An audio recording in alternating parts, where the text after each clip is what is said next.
Good afternoon, and welcome to Process Safety Innovation Award Track at our National Safety Council this year.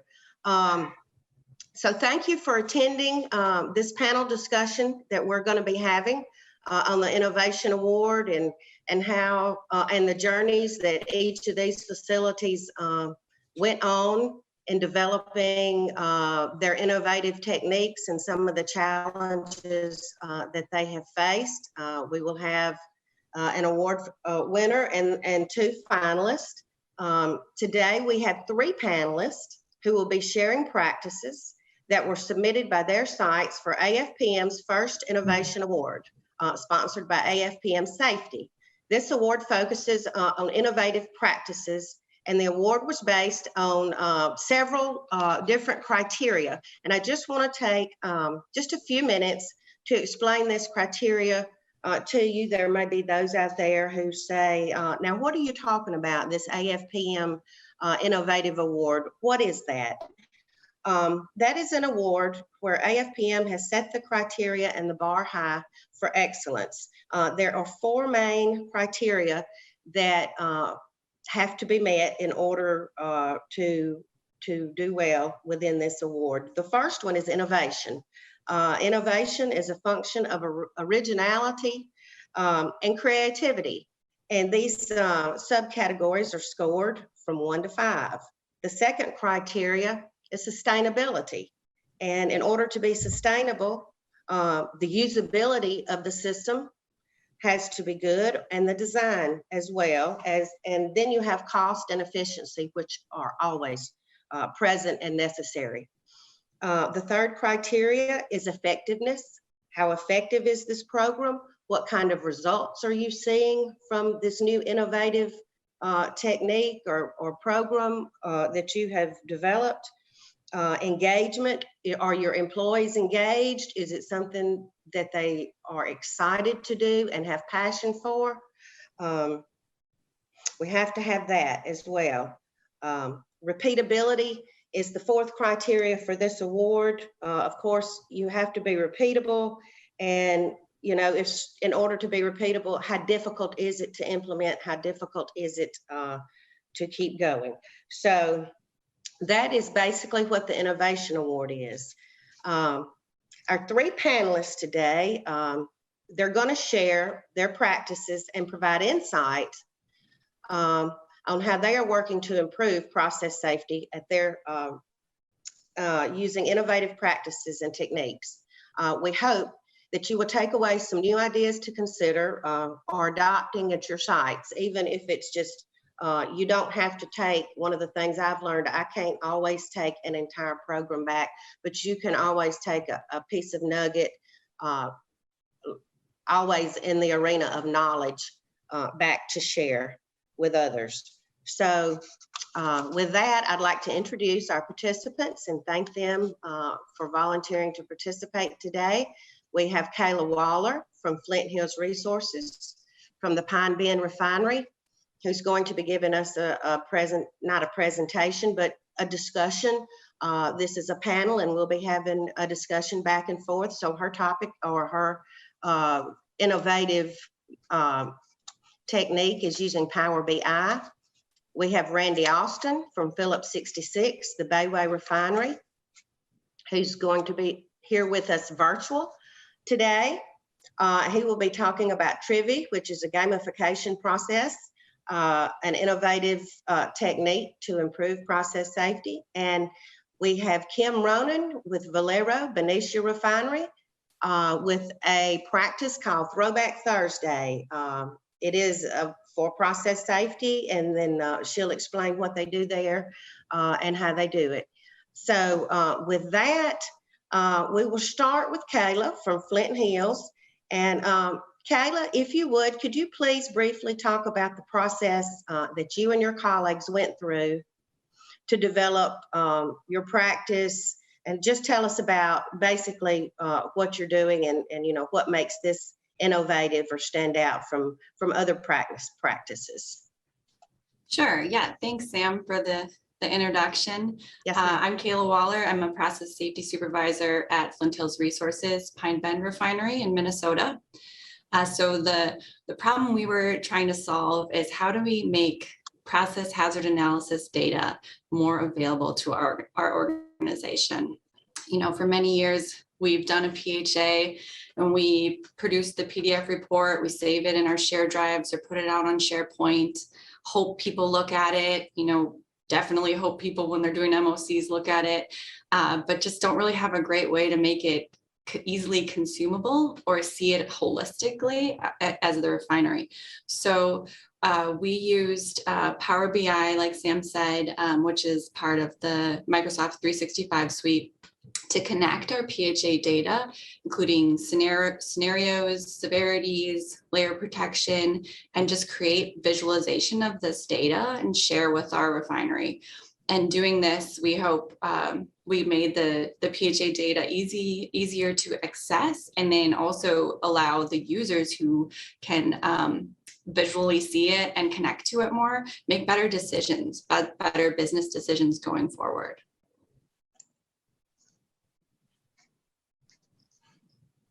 Okay, great. Thank you. I forgot to mention earlier on the logistics piece. So we'll save all our questions until the end, and after all three have explained what they're doing that's new and innovative, then at that time, we'll take questions, and you can also put the questions, of course, in the chat. If we get any of those at the end, we'll address those. Okay. Next up, we have Randy Austin from Phillips 66. Randy, could you tell us about what you guys are doing new and innovative to improve process safety?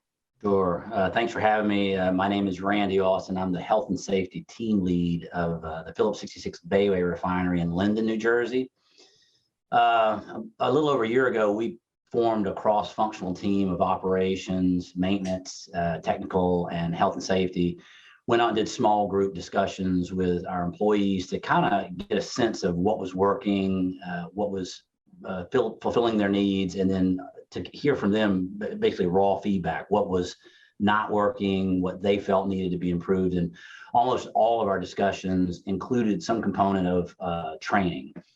You know, like most big companies, we use a lot of computer-based training, and one of the big complaints was that they were allotting large sections of time for them to do computer-based training, and most of the training was just repetition of what they had done year after year after year. So to them, it felt like it wasn't much value added, kind of the whole death by PowerPoint, if you will.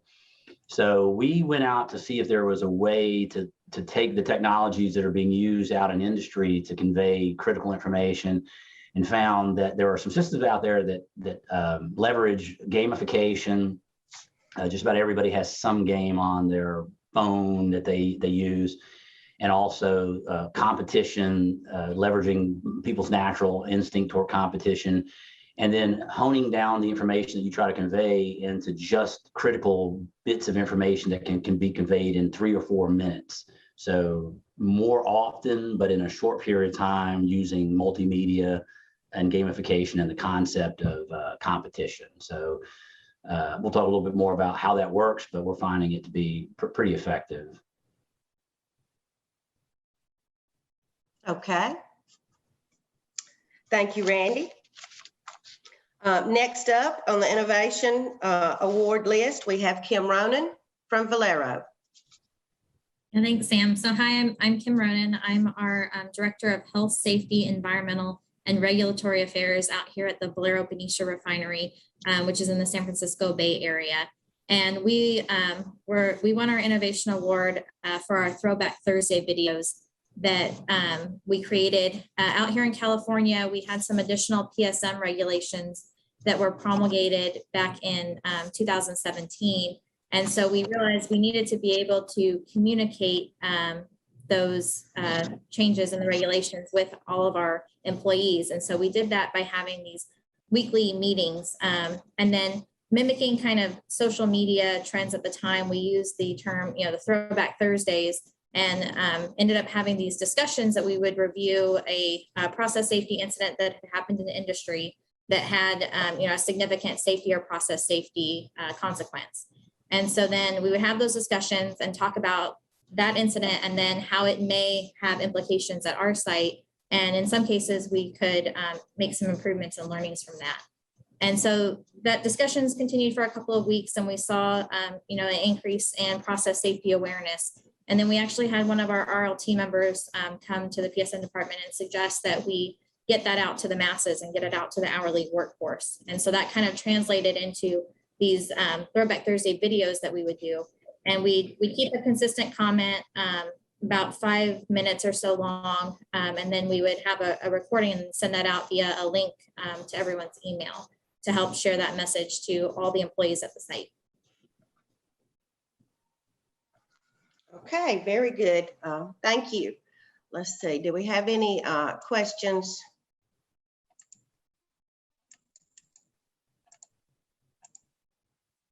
Okay.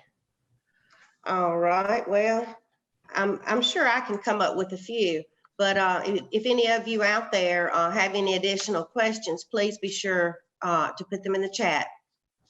So there may be some questions out there, but one question I always ask is, you know, how do you get your management to support this practice? How do you get the buy-in if you have something new and different and innovative that you want to do? You know, if and I'm asking that to the you know, you three panelists. If you could, let's answer that one. Yeah, sure. I'll start off.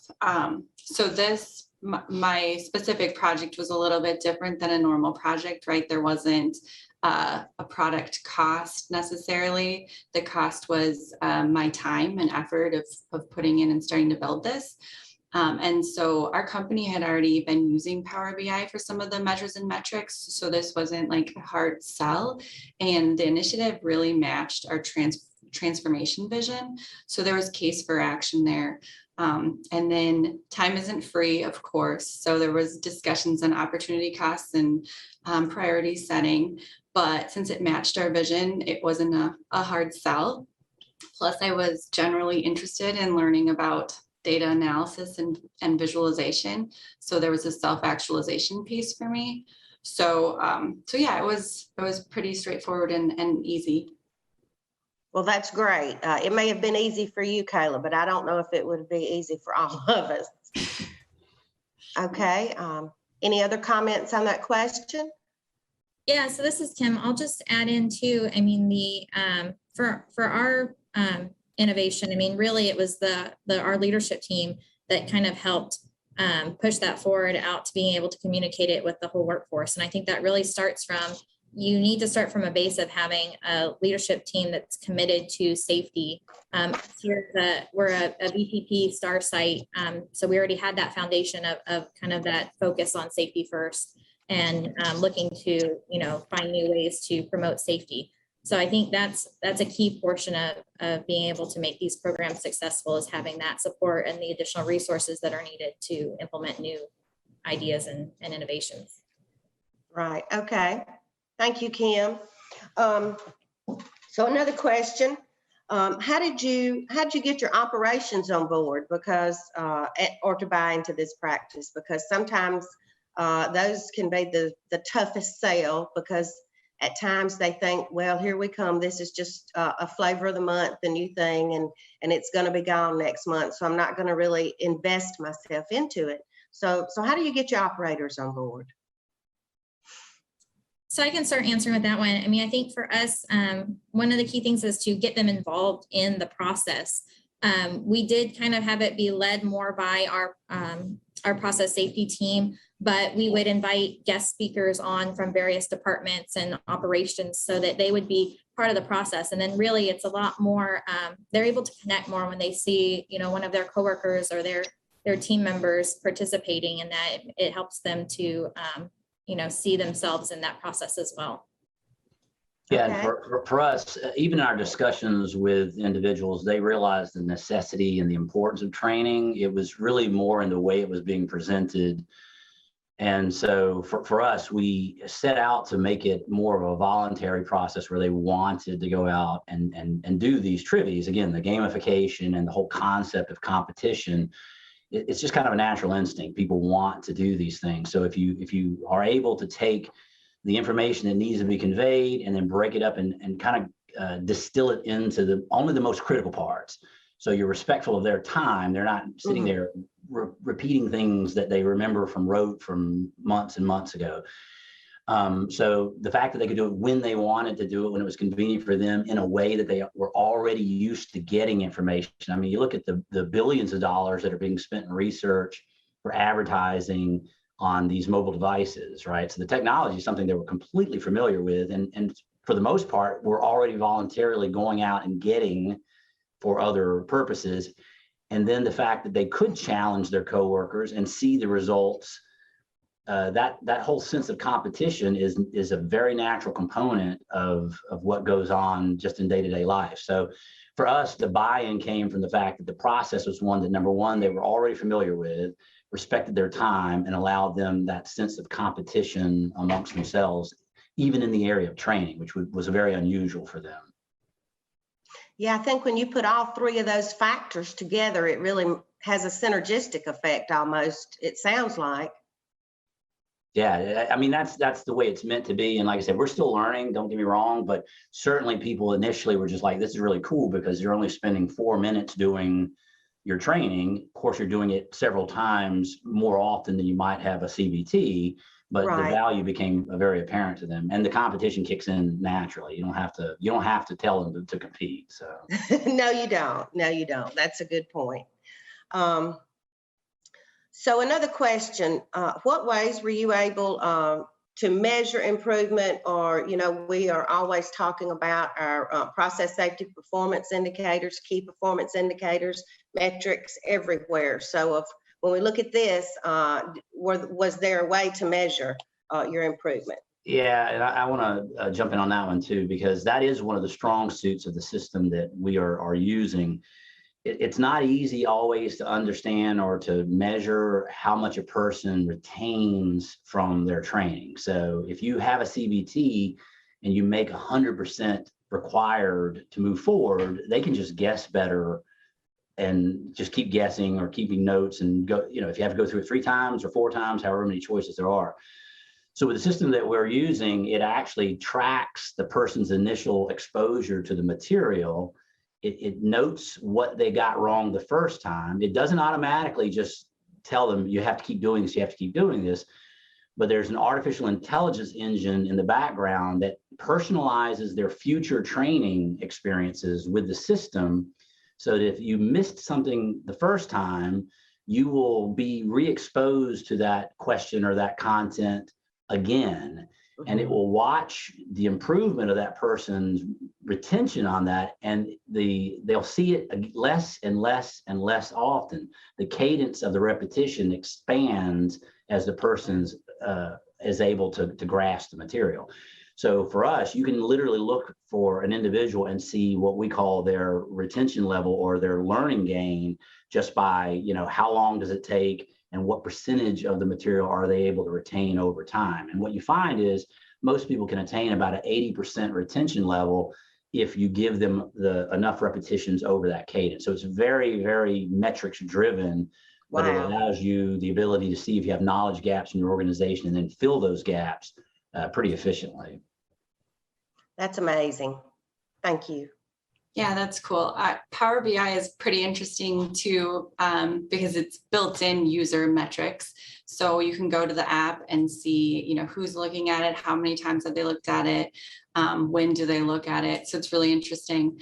Also, we just were generally really open with our feedback with our users, saying, hey, we're just trying something new. Let us know what's valuable to you as an end user, what's confusing, what's missing, just to try to continue to improve on what the data was showing. And then, but probably the coolest thing that we've done is just being able to overall look at what our refineries saying for overall risk and how much of what we're doing for our LOPs are related to human action.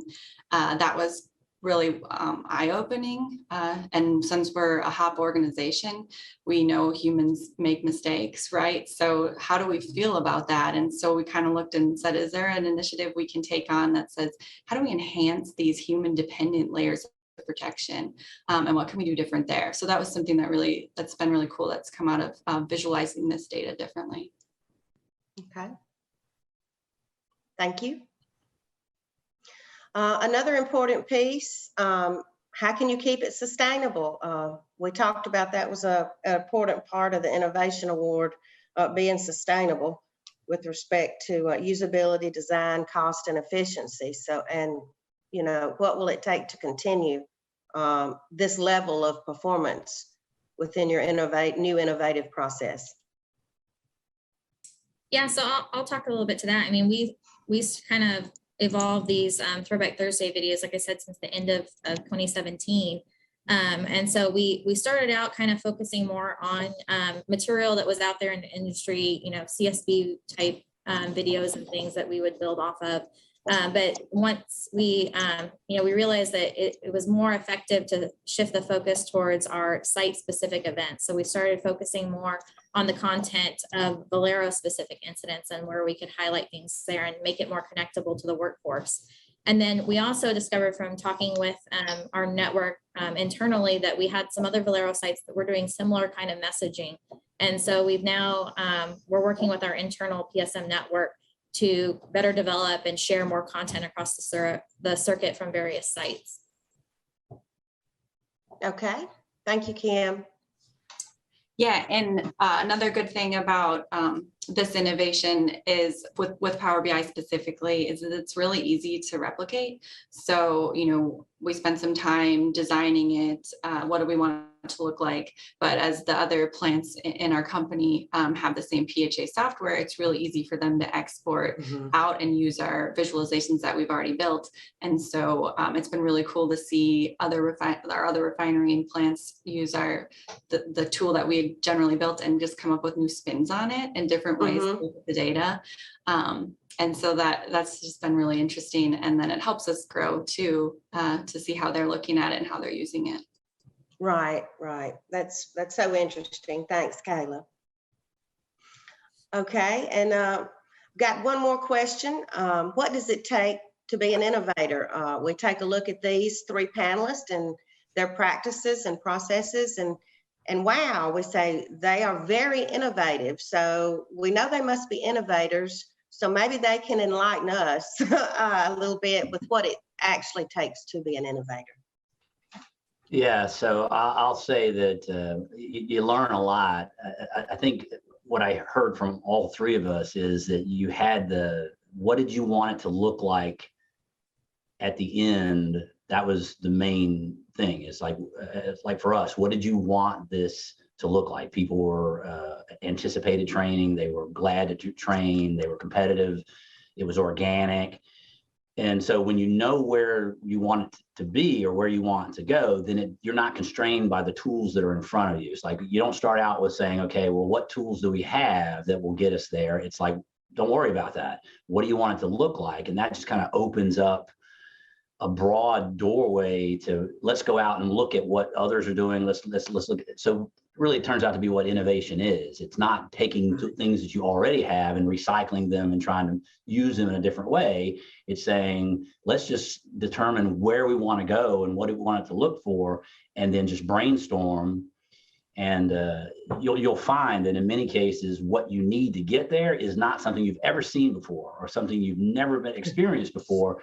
Right. And then you just kind of have to have the humility to be that champion that says, I'm going to take this and expose everybody to it and see if it sinks or swims. Right. Right. And over time, I think that's at least how the process began for us. Mm-hmm. Outstanding. And I think also, I mean, so much of the HSE realm is really, you know, we're so focused on compliance and there has to be, you know, the right way of doing things. But I think, you know, once you get to the compliance stage and you're looking at sort of what's excellence and how can I improve things and make them better, I think we have to make sure we don't get stuck in that rut of, you know, this has to work out the very first time. you can try different things and not be afraid to have something that doesn't work and you have to tweak it and go to version 2.0. I mean, that's okay to try different approaches and kind of let it morph as you go. Yeah, I like to always think fail fast, learn quick. So that definitely that, Kim. Like that. And then, getting your users and your customers involved, right? Because we can think what we think is valuable, but we're not the ones doing the work and, being faced by these tough decisions. So getting those end users involved, those customers, is super important. And just, innovation is profitably creating and capturing value in new and different ways. So just always keeping that in mind as you go forward. Yes, and I guess a lot of what I've heard here today is it sounds like, all three of you guys and your organization seem to be fearless in a manner that you're not afraid to fail and try new things, realizing that, we fail, we have to be okay with failure in order to grab that great success. And we certainly appreciate all of you for sharing your practices and your very innovative methods that you have developed at your facilities. And we certainly hope that everyone else has been able to take something away. So we do have a question for Randy. So Randy, did you create your own media app games? Do you share the data from questions or games with the workforce? So when you use the expression games, gamification is a little bit different from games, right? The gamification is how the information is presented to the person. If you think of a trivia game, and people are mad about trivia games, right? So if you present them with a snippet of information, it's a multimedia platform, so you can have a snippet of video. We've used snippets from CSB videos, other types of videos, and then you quiz them on what they saw or some aspect of what they saw. That's the gamification piece. The gamification piece is, did you get it? And do you get it correct? And how are you rewarded? Today people want to be rewarded with a thumbs up or a star or a like, if you will. And so the system is very quick to respond to their actions to give them, yeah, that's a thumbs up, you got it. And then the other piece of it is the competition is, you got thumbs up, did your neighbor get thumbs up? And can you challenge them with your trivia to see how they did? And then it will tell you how they did. So there's that sense of competition. So I don't want you to think it's a game per se, it's a gamified way of presenting information. And then, we haven't gotten to the point of really sharing the metrics from the system with the workforce per se. We use those metrics to kind of guide the future of the system and what information are you going to highlight moving forward. But yeah, it's all we create it because you already have it. It's not this elaborate thing where you generate cartoons and things like that. Mm-hmm. You're basically just using this platform to present information that's already available to you. Okay. All right. Thank you. Right quick, Kim, quick question for you before we go. We only have 2 more minutes. How do you effectively do Throwback Thursday during COVID? The COVID videos are really, it was very easy to translate in the COVID area because we were already basically doing it in a social distance manner. Other than, we used to have it where you could have 2 people kind of have like a talk show type conversation. Obviously that was a challenge with the social distancing, but by having the videos, we would film the speaker talking, but we would also overlay that with kind of some PowerPoint videos of the incident or from the reports of incidents. And so you were able to kind of merge all that content into a video that then you're sharing remotely to everybody via email. So it was a really good way, especially as we had to move all of our meetings to, Zoom, Skype, whatever format, to be able to still get those messages out to the workforce, even though we weren't having in-person meetings. Okay, great. Thank you for that, Kim. And I want to apologize. We've got 17 more minutes, not 2, so I apologize for that. So another one for Randy. How did you go about incorporating games into your training in a cost-effective way? Yeah, the answer to that's kind of the same as it was for the previous question, right? It's not so much that you're incorporating games into your training as you are framing the training in a gamified environment. So do we use more multimedia than we might normally? The answer is yes. And, do we phrase things in an entertaining way or try to incorporate, some less important but cool things in there to kind of pique their interest, like trivia about the history of our refinery or something like that? The answer to that is yes, but it's all very available, easy to come by information, and it's presented in a gamified way, not that you're taking games and using cartoons and things. I think I would have a much harder time getting my management on board with trying to generate a bunch of expensive cartoons to convey serious things, but it works because of the gamification platform that it is. Right, it's the competition, if you will, that makes it the game, right? And the fact that there's a lot of self-satisfaction in a very short period of time. So I'm giving you a short snippet, I'm asking you a few questions, and if you do it well, you get glitter and you get confetti and thumbs up, and then your neighbor finds out that you did better than them. And that's all it takes to kind of get the whole ball rolling for that. Well, I think it would be very interesting too to see what type of learning curve you're on. Yeah, so I mean, you can see, what's interesting is you can see that in the system either by topic, by question, by department, or by individual. So it really comes down. That's pretty interesting. And one of the neat things that it's able to do is you can do real time, because it's delivered immediately. So if you have an event and you're worried about whether your workforce has a knowledge gap that is kind of systemic across you can actually put a trivia out the same day. And pretty quickly, you can get feedback from the system to say it's not a systemic issue, it's very localized, or worse, you might find out to your angst that you do have a bigger problem that needs to be addressed through future training. Okay. Interesting, thank you. Okay, we have a question in now for Kayla. How do you get the Power BI materials out to your people? Yeah, no, good question. So it's pretty easy. I mean, we have an EH&S metrics and measures app. We just have a report that's right on that app. So it's super simple to click on the app and then find the information in there. We have a link to the app on our SharePoint as well. Okay, Kayla, would it be possible for you to share what PhD data was presented through Power BI? Yeah, I can talk high level, but I can't share.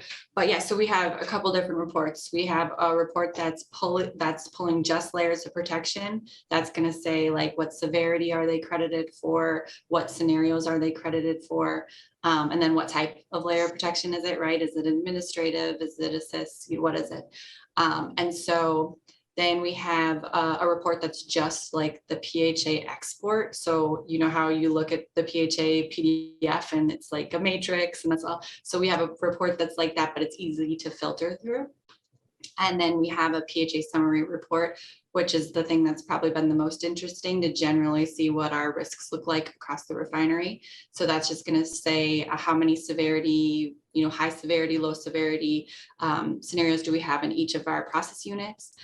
What does our distribution of safeguards look like? How many of them are administrative versus, highly functional, more robust safeguards? And then generally, where are these things credited and how often? So that's, and then lastly, the new thing that we've been doing is how many of these are human dependent and what does that distribution look like across? Oh, okay. Yeah, that's very informative. We've got another one for Randy. Who runs the trivia materials for your site? Is it content managed in a safety group or the training group or both, or who manages it? Yeah, so for us, because the genesis of the process started with this, our group. We do manage the system, but we've been approached by, for instance, technical with a desire to use Trivy to query knowledge about safe furnace operations. To give you an example.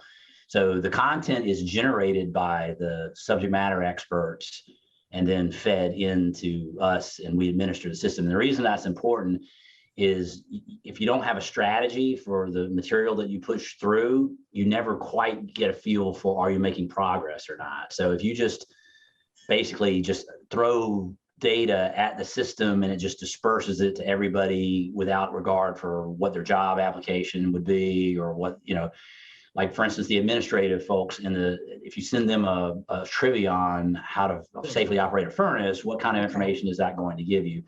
So it's not so much important that the safety group be the administrator, but you need a central administrator to make sure that the system is being employed in such a way that the data you get back makes sense and is actionable, so that your test scores aren't taking a nosedive because you're sending the test to the wrong cross sections of the workforce, and therefore you're reacting to bad information. So for now, it is the safety group assisted by all the other departments that act as SNEs for the content.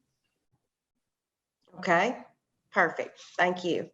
Kayla, if you are willing, would you talk about the process for applying for the Innovation Award? Yeah, sure. It was pretty straightforward. It was just I think 4 or 5 questions. And when we kind of put together our point of view on doing this, I had already answered a lot of those questions. So it was really, really easy. And then, put together, ran it by the team of people that helped with this innovation, got feedback, and then sent it off. So it was really straightforward. No number pulling like other submittals you have to do. So. Okay, great. Also, for the entire panel, do any of you guys have any advice for people who are going to be applying for the Innovation Award next year? And I do believe that application opens in October 2021, so not very far off. So Kayla, since you're already up, if you want to talk about that, and then we'll let the others have a go at it. Sure. About your process. I think you all know the things that you're working on, right? The value that you're providing to your company, and whether it's innovative. And innovative doesn't mean you created a brand new thing that no one ever thought of, right? It could just be you're doing something in a different and new way that's new to your company. And so I think it's important to just generally talk with your team and say, what do we think we're doing here that is worth sharing and has really been provided value. So. Okay.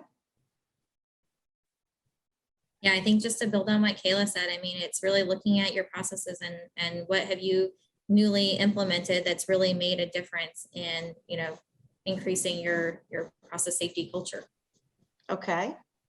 Yeah, and I would say similar, but use that as kind of a question as much as an answer, right? Are you innovating? And that if that award is something that you're interested in, like it was said before, look at what you're currently doing. Does it represent innovation? Because and it's not change for the sake of change. We've seen years and years and years, those of us that have been in the industry for decades, you see sometimes what appears to be change for the sake of change, but really challenge yourself. Is what you're doing truly innovation, and is it addressing the needs of your organization? And if it is, then it deserves to be shared with the rest of us, right? So we can shamelessly steal some of these great ideas from one another. Yes, one of the things I've heard with AFPM is, safety is not proprietary. We all share with one another because, what happens at my company, well, our whole industry is looked at through that lens. So the sharing is so important. That's one of the great things about AFPM and the regional networks is that we all have a platform to network and to share our practices, and that we're not trying to keep them close to our chest. Yes, we have one last question for Kayla. If we have additional, that's fine too. I believe we'll have plenty of time. Did you have to modify your PHA template to generate the data you were hoping to use? No, thankfully we didn't. We had all the information we needed, right? Like I was saying, the cause, consequence, severity, the node description, safeguard description, and then most importantly probably is a safeguard category. I mean, all that stuff was already built into our templates and we were filling it out as we were doing PHAs. So that was easy to export into Power BI, and then you do a lot of data transformation in Power BI itself, but it's pretty straightforward and you just got to do it once and then all the next PHAs will be all done. So. Okay, great, thank you. Oh, and we do have another one with regard to Power BI. How is Power BI different than an Excel spreadsheet or matrix? Does it make it easier to collect the data, or does it display the data differently? What is it that makes it? Great question. So if you're not super familiar with Power BI, the main benefit is it can take multiple different sources of data and merge them together. So Excel, right, has your Excel data, but Power BI can take things from Access databases, ODBC, and just general like API connections. So it just can take your data from all different spots and then merge it into one.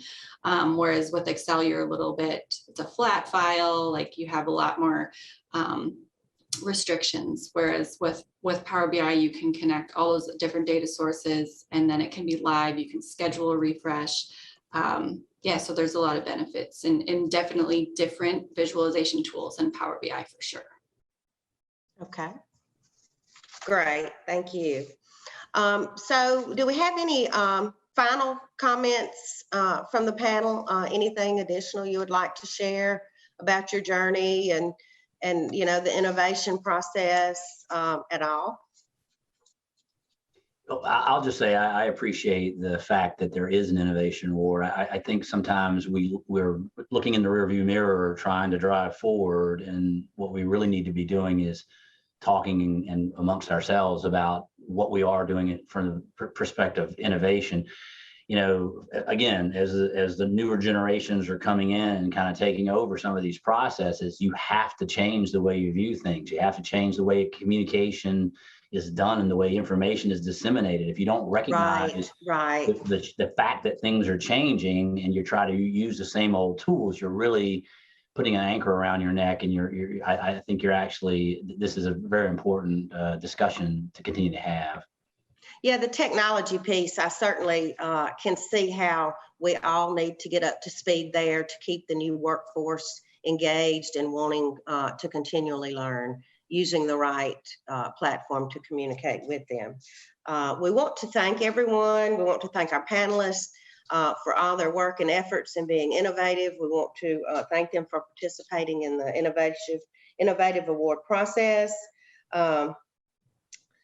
I want to also say we're grateful for the support and flexibility of AFPM, Laura, Eileen, and the team. I don't have any idea how you pulled this off and pivoted as quickly and as efficiently as you did, but dang if you didn't do it. Great job. Thanks for joining us this year at the National Safety Council. If you're able, join us at the Roundtable Roundup this afternoon from 2:30 to 3:30 Central Standard Time. And don't forget, if you have an innovative process, technique at your facility, October 2021, the award application process opens. So visit the website, give Eileen a call, reach out to someone else. And also, don't forget to attend your regional network meetings, because we have all these practices and practice shares taking place all the time there. So thank you and have a great day. Bye-bye.